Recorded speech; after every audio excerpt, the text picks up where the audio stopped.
The National Museum of African American History and Culture, with its towering, unique presence, sits prominently next to the Washington Monument.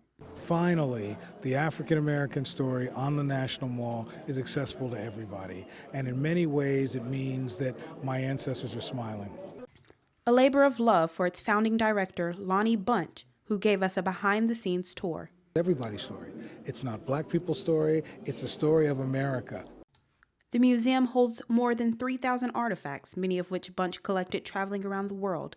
The project cost $540 million, half funded by the federal government, and the remaining raised from private donations. The exterior made up of 3,600 panels shaped as a corona or African headdress. The entrance designed as a porch. The visitor would come in the porch, come through that door, and then immediately get on an elevator and descend down to the lowest level. And it's dark and it's low down there, and it's to make you feel sort of like it was riding in a slave ship.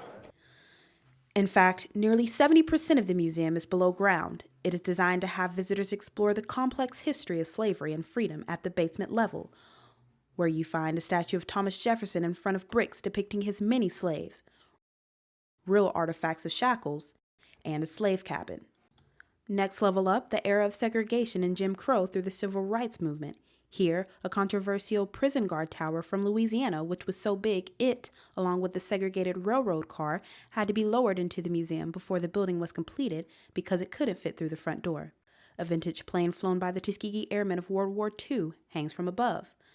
The third level up illustrates the impact of African Americans on the U.S. from Martin Luther King Jr. through President Barack Obama. The top floors celebrate music, culture, community, sports, and activism with Michael Jackson's fedora, Chuck Berry's red Cadillac, a Prince jacket and Whitney Houston gown, Black Hollywood, Oprah, and even P-Funk's mothership.